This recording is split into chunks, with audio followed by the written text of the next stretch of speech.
안녕하세요. 한가족입니다. 어제 새로운 부동산 대책이 발표됐죠. 그래서 오늘 영상에서는 재개발에 중요한 내용 5가지만 살펴보겠습니다. 이번 정책 발표의 핵심이 뭘까요? 한마디로 말해서 집을 늘리겠다는 겁니다. 이번 대책이 나오게 된 원인은 어쨌든 주택 공급이 부족하기 때문이고 서울의 아파트 입주 물량 추이를 봐도 공급이 굉장히 부족하다는 것을 한눈에 알 수 있습니다.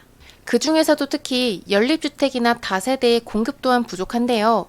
이것들 역시 인허가와 착공 물량이 굉장히 모자랍니다. 이 말인즉 앞으로의 모든 건축물들, 아파트와 오피스텔, 도시형 생활주택, 다세대 등등의 신축 물량이 거의 없다는 것을 뜻하죠. 그래서 원래는 시에서만 힘쓰던 주택 공급의 활성화를 이제는 정부에서도 본격적으로 나서는 겁니다. 그동안 서울시에서는 신통이나 모아타운 등등으로 여러모로 노력을 했습니다만 주거사다리 역할을 하는 다세대나 도시형 생활주택의 공급에는 소홀해 왔었거든요. 왜냐하면 재개발을 할 때 신축 다세대와 도생은 노후도와 사업성을 낮게 만들었기 때문인데요. 그래서 정부에서는 이것들을 골고루 공급을 하고자 이번 발표를 통해서 이와 관련된 여러 내용들, 즉 신축 빌라 건축에 대한 취득세와 세대수, 주차장, 금리 지원 등등을 완화해 줬습니다. 결과적으로 이 완화들을 통해서 해당 건물이 재개발되기 전까지 1, 2인 가구에게 임대 공급을 해줄 수 있고요. 또 예전과는 다르게 신축 빌라 밀집 지역까지 노후도 조건을 완화해줬습니다. 그래서 재개발이 쉽게 통과될 수 있도록 해줬어요. 그렇다면 이제부터 재개발 투자에 있어서 앞으로 어떤 곳에 주목을 하는 것이 좋을지 객관적으로 알아보겠습니다.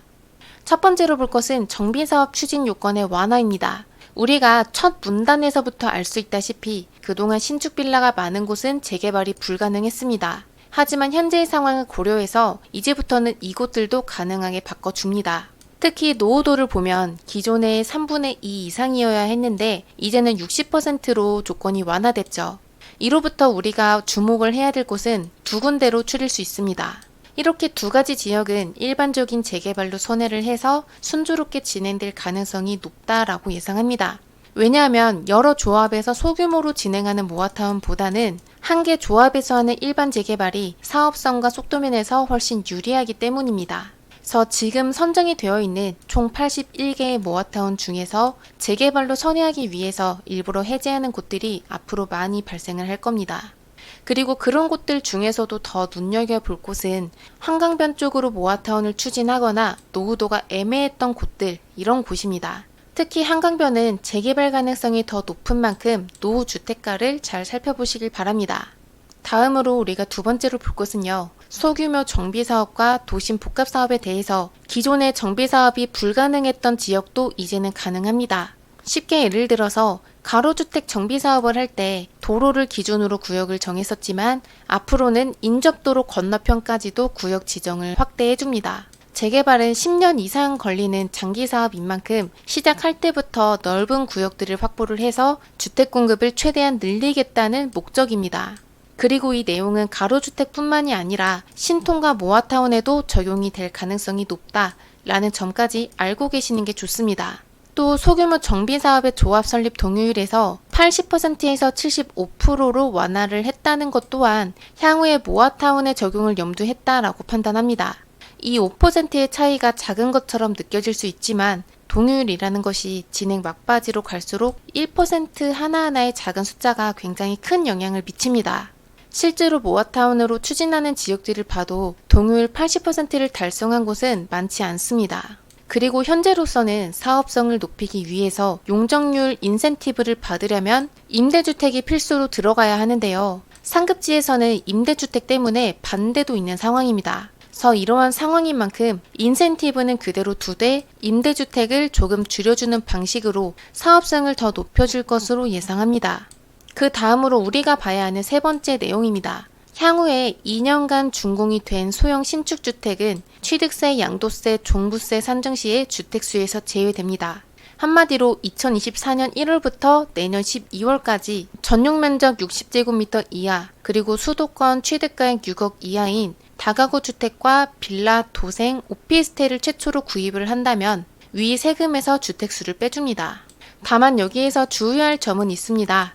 1세대 1주택의 특례는 양도세 종부세에서 적용이 되지 않습니다. 그래서 만약 내가 위 조건에 해당하는 주택을 추가로 매수를 했다면 1세대 1주택의 비과세를 받지 못하고 종부세 기본 공제는 12억에서 9억으로 줄어듭니다.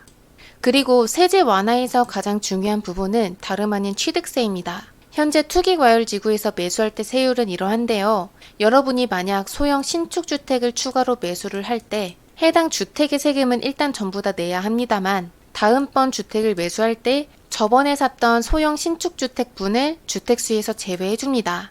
한번 예를 들어볼게요. 비규제 지역에서 주택을 매수하는 경우에 내가 A주택만 갖고 있을 때는 당연히 1주택자이기 때문에 기본세율로 냅니다. 그리고 비규제 지역이기 때문에 B주택까지 취득할 시에 기본세율을 냅니다. 그 다음으로 내가 C주택까지 3주택을 매수하려고 할 때 원래 취득세 중과로 8%를 내야 합니다만 B주택이 주택수에서 제외를 받기 때문에 C주택은 기본세율로 냅니다. 그래서 내가 무주택자나 1주택자라고 한다면 비규제 지역에서 2024년 1월부터 25년 12월까지 소형 신축주택을 10채 이상 매수해도 기본세율로 낼 수 있습니다. 여기서 또 하나 우리가 알 수 있는 것이 있다면 이번 발표는 다주택자를 위해서가 아닙니다. 기존의 무주택자와 1주택자에게 완화를 해주는 거죠. 그리고 보통 재개발 투자를 하려고 할 때 내 집을 보유한 다음에나 하기 때문에 이 취득세로 인해서 투자를 할지 말지 고민이 되셨을 텐데요. 이번 취득세 완화로 통해서 재개발 투자를 하기에 조금 더 수월해졌습니다. 그 다음으로 네 번째 순서입니다. 주택임대사업자의 완화입니다. 소형 신축주택이 아니라 기존의 주택을 매수할 경우에 주임사를 등록하면 좀 전과 동일한 취득세, 종부세, 양도세의 주택수 제외 효과를 받을 수 있습니다. 또 여기에 더해서 과거에도 시행됐던 것처럼 단기 등록 임대사업자가 다시 부활을 합니다.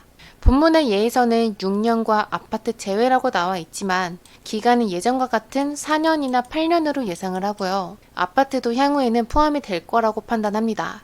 더불어서 추가적인 세제 완화도 정부에서 계획 중에 있죠. 그래서 기존의 주임사 의무임대 기간은 10년으로 굉장히 부담스럽습니다만 이제는 기간이 짧아지고 세제 혜택도 크게 볼 수 있습니다.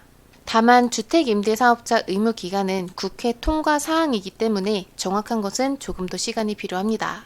마지막 다섯 번째 우리가 볼 내용은 보증보험 금액 개선입니다. 현재 보증보험의 기준이 공시가 곱하기 126%여서 그 기준이 비정상적으로 낮기 때문에 역전세난의 문제가 많이 있는데요. 실제로 역전세로 전세금을 돌려주는 사례가 굉장히 많았어요. 그런데 이제는 임대보증 가입 시에 시세를 어느 정도 반영한다고 합니다. 그래서 그동안 고통받던 임대인들이 참 많은데요. 이번 발표가 빨리 적용이 됐으면 좋겠습니다. 이번 발표에 대한 결론입니다. 최근 대출금리 상승과 공사비의 인상으로 모든 건축물의 공급이 어려움을 겪고 있습니다. 예를 들자면 둔촌주공이라든지 최근에 공사를 중지한 대주 1구역처럼 막판에 어려움을 겪는 재개발 지역은 앞으로 더욱더 많아질 거라고 예상이 되죠.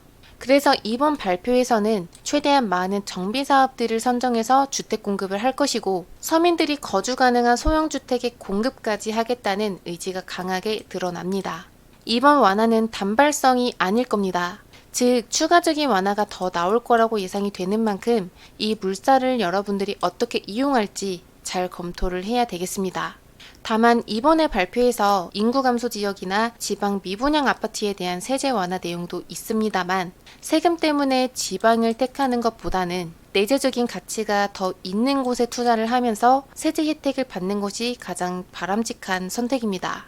그리고 이번 규제의 완화는 재개발 구역들에 굉장히 큰 변화를 불러일으킬 겁니다. 특히 이제부터 모아타운 추진 지역들이 대거 해제가 된 후에 재개발로 추진을 할 지역들, 이런 곳들은요, 해제될 때 가격이 떨어지는 게 아니라 오히려 오르는 현상이 나타날 수 있기 때문에 미리 눈여겨보시길 바랍니다. 여기서 오늘 영상 마치겠습니다. 감사합니다.